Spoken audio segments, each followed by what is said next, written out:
Hello, everyone. Welcome to another episode of Tech Point Africa podcast. I'm always excited to be here today, and I'm one of the hosts today. With me in the studio is Polo. and Chunga's room. yes, quickly because I don't like wasting time like Emmanuel. You know that host. I'll just get into what you are here to do today. He actually begged me this morning not to throw shit at him. I didn't promise. Anyways, okay. Today is another beautiful day in the month of October. And wait, 6, 7, 8, 9, 10, 11, 12, 13, 14, 15, 16, 17, 18, 19, 20, 21. 16 days to the Modern Workplace Africa Conference holding here in Lagos at the Landmark Event Center on October 21st. 16 days. We are counting down already. And if you've not yet registered to attend, you are wrong. It's like I should give you a backstory, but yes, you will see the backstory soon. So if you know, I'm not threatening.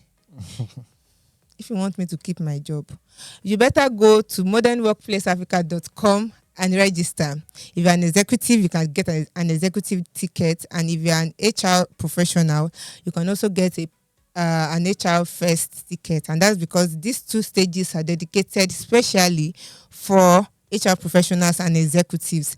And what is going to happen there is not just like talks. There will be master classes where you have to learn from people who have been in the industry for more than 10 years and I've seen different experiences. You're going to ask questions, you'll be able to network and also have access to other benefits. So go to modernworkplaceafrica.com right now, pause this video or pause this audio, go there right now and register. And I'm looking forward to see you there. And till further notice, I'll keep bothering you to register. Maybe next time, if you don't see me on the podcast, I will commission another person to do it for me. So I'm on your neck. So yes, today, let's quickly go into money matters, even if the money is not going to touch our hand. It was in the news that a private equity firm, Alterra. It's not Yoruba. I was going to say I'll show you something. What do you mean that it's not Yoruba? I think it's Alterra. Alterra. So obviously Why just you looking correct at me me like and that? say it's not Yoruba. No, You did not even throw only me the shade. You are throwing the whole Yoruba kingdom a shade. What do you mean? Please, I'm representing you people well. Yeah. Alterra. Yes. Correct me. Don't worry. Go ahead. It's a private equity firm that is that has plans to invest in the African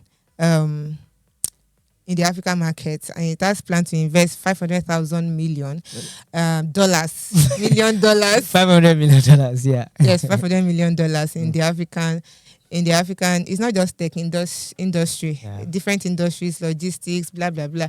I think Ozumi will give us the details and one particular catch that is there. So you've already given them the details. Yes, I didn't give them all the details. The most interesting detail.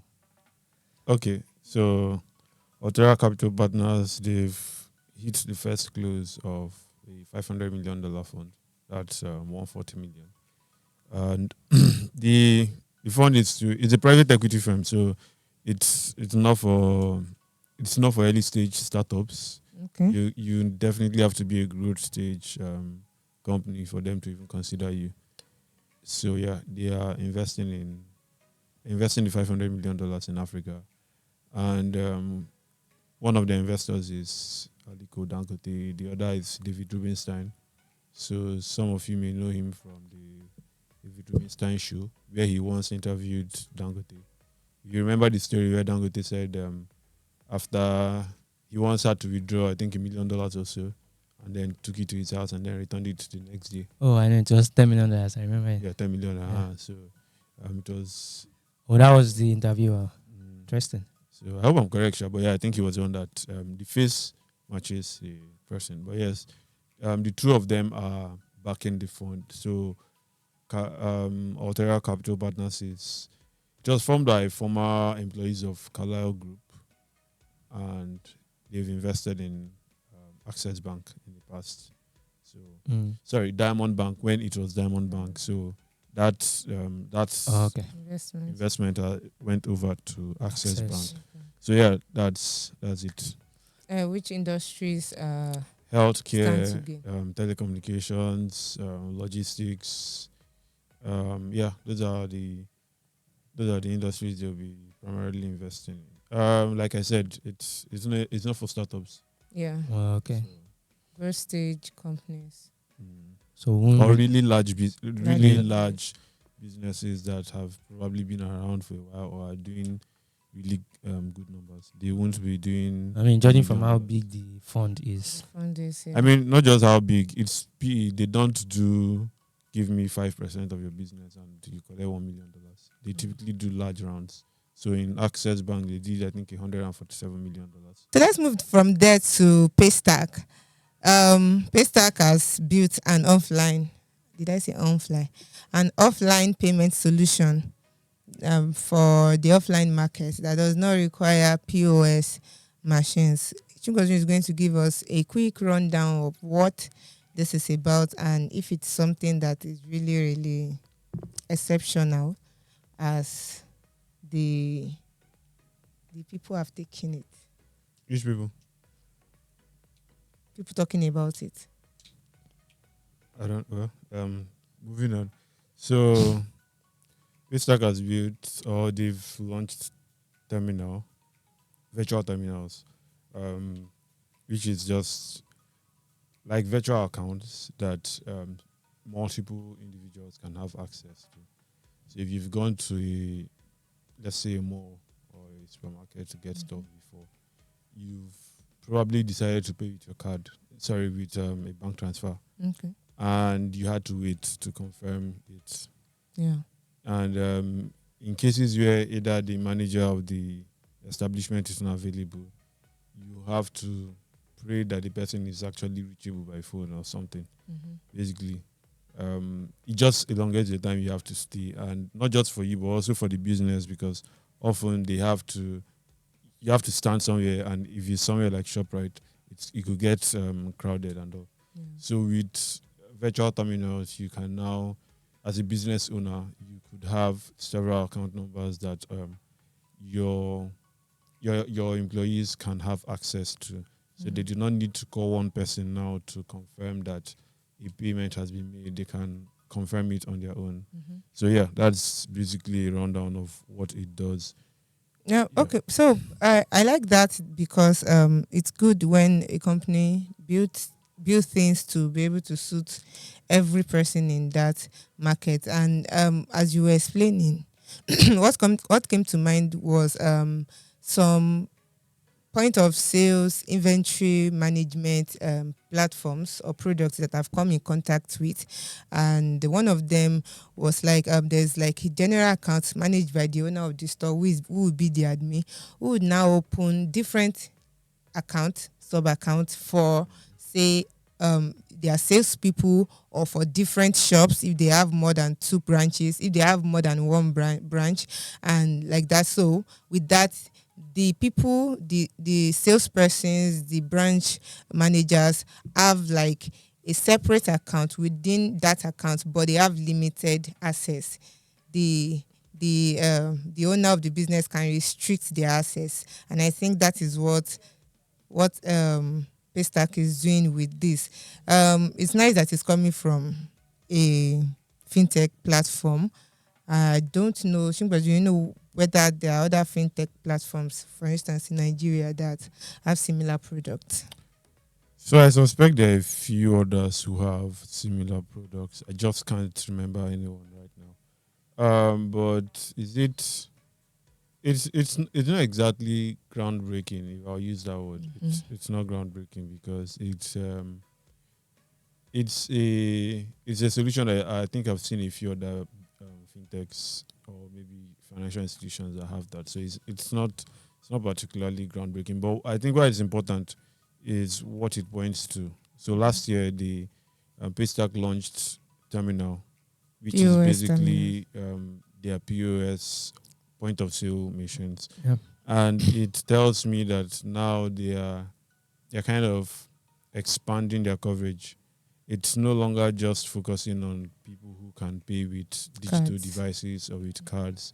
Now you're looking at people who can pay with a point of sale machine. So this could just be smaller shops. It could be literally anyone actually. Mhm. So yeah, it's basically them expanding their coverage to other Yeah. people, and it's I mean, I think it's also an interesting move. There's money point there with their POS. There's OP. Okay, We that's have fine. Pampay. We have a few other smaller startups Mhm.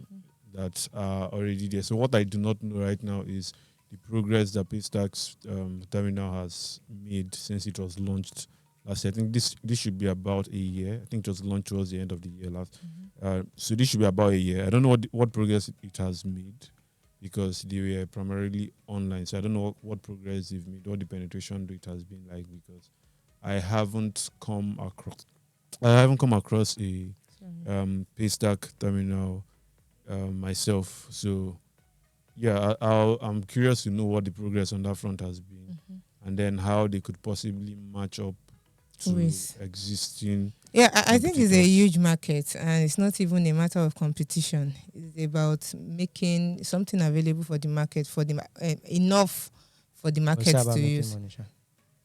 I'm not saying making money like I like enough services for the huge market to go around in the huge market, because you know the Yeah, informal sure. market is larger than the tech enabled market, as it were. So if you are going into that market, I don't want to say it like it's a competition between Paystack, Opay, Money Yeah, I Point think it's or competition. Pampay. me, The So market you is a huge one. I just think doesn't change the fact it's that it's competition. So you have 50 something million people who have bank accounts, 53 million people who have bank accounts. If a new, and then that's, we have about 120 million adults, I think, in Nigeria. If I decide to start a bank today, the existing players are still competition. So I think Money Point poses a strong competition, um, primarily because of their distribution game. So you have almost everyone using a Money Point POS. How are you going to change that behavior? Are you going to go to places that they currently They are don't not cover? yet reached. Do you want to target a different segment with your POS, because that's actually the major problem. So yeah, I think it could be interesting to see how that market shapes up. Which, I mean, we don't have a lot of time. Onome is waving her weird flag, but I think we were talking about. I and Emmanuel were talking about this. We've talked about it several times. But what does the future look like for POS agents in Nigeria?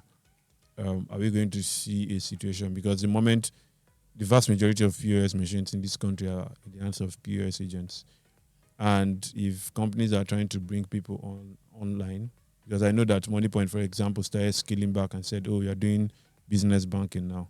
They started scaling down on that agency banking front. And if people like Paystack are coming in, does that what exactly does that say about that market? Okay, if the fear Um, is saturation, I think it's something we can look at some other time on this discussion, and it's a long term play, and the market is for us to analyze, and we'll come back with more informed insight on the situation of the market and use of POS agents. We can move from there to the Minister of I don't just want to call his name because we're already used to him in the tech ecosystem. We just say Bosun Tijani, the Minister of Communications, Innovation and Digital Economy in Nigeria. Bosun Tijani has revealed that the ministry has a plan to equip 3 million Nigerians with tech skills by 2027. yeah. So basically, that's one of the plans in the blueprint that was released on the 2nd of October. I think that was Monday.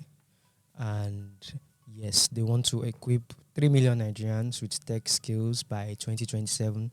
So the plan is that those 3 million would stay in Nigeria, work for Nigerian companies, while Half.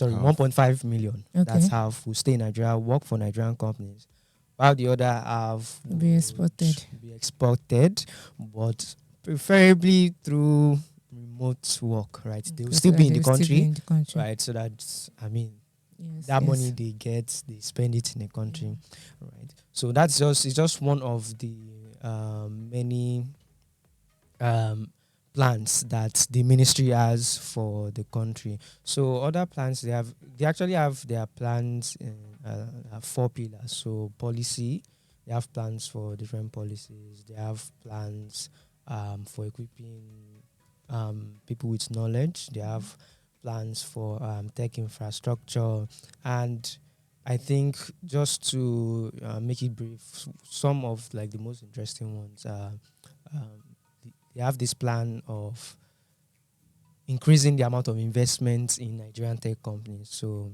they want it to go from, I think, they want it to be like increased by, I think, $1 billion every year, right? And this will take so the interesting thing about that blueprint is everything has to work together, right? To achieve that To result. achieve the desired result. Yeah. So it's okay.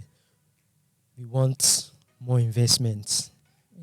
but we need more Talent. talent, right? We need people that can build good businesses that Yes. investors will be interested in. Investing Right? in. Exactly. For those people to get the talent, there needs to be Yeah. infrastructure. So there's also the plan to increase broadband penetration in the country, right? And I mean, if you look at it as a whole, it seems like a very awesome plan.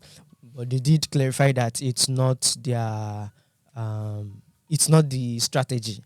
Right? This is what we want to do. This is what we want to do. But the strategy will come much later. Yeah. It's nice because this is not the first time ministers that have ended CICT bodies, excuse me, have come out to say this and this is what we want to do, but it's as if this particular one fills people with hope because this particular person that is championing this cause has been in the tech ecosystem as old as Nigeria's tech ecosystem has been. So we are crossing our fingers and we are holding out hopes that they will be able to follow through with this. But I have some concerns which we might not discuss here today because we are want for time.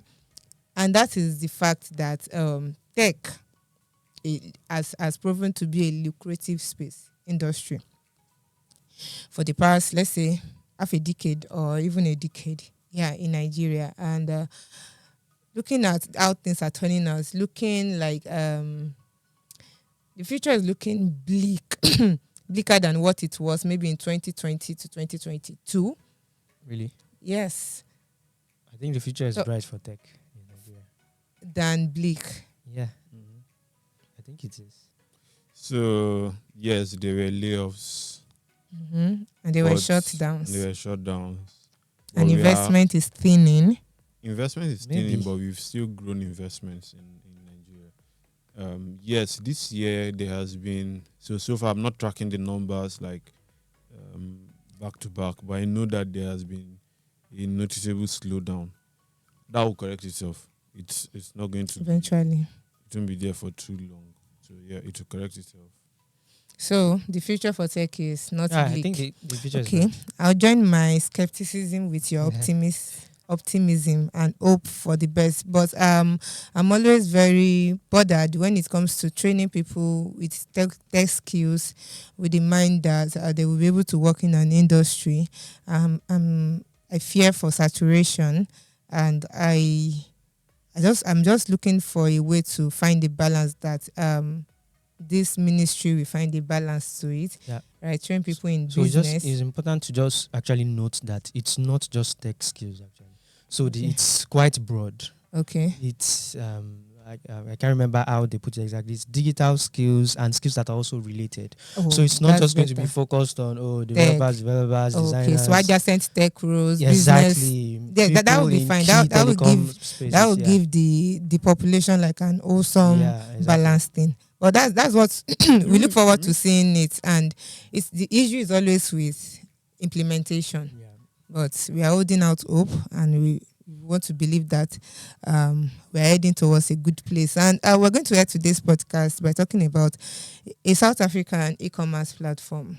and the issue it has been facing, that's Takealot. And they've been facing some issues with the government, with policies and regulations. And the platform has been given several requirements to curb what the online intermediation platforms market inquiry report by the Competition Commission tags as dominating the e-commerce market. So the regulatory body is trying to control a possible monopoly. Yeah, exactly. So yeah, Bolu, please give us a rundown in 1 minute. Yeah, so basically, Takealot is one of the biggest e-commerce players in South Africa. About 40% of online payments are made to Takealot. And what this commission that you mentioned wants to do is, okay, let it not just be only you, right? We want other players. You know, basically what we've seen with the US government and Microsoft in the past, what we are now seeing with US government and Google now. They just don't want one player dominating a particular space, because once give them too much power. Yeah, they get too much power, and then it limits innovation in that space.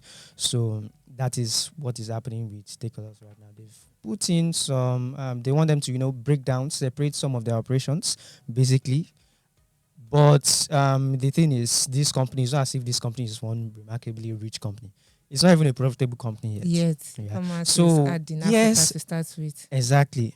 So why don't we? I think the government should be patient, right? This company still has an incentive to be innovative, because until they get to that Microsoft point where they're already making so much profit that they know what to do with, maybe they can now step in and say, okay, let's break this up to invite more people in. But I mean, I'm not an expert, but I mean, looking at, because I've read a little bit about what was happening back then and what is happening now.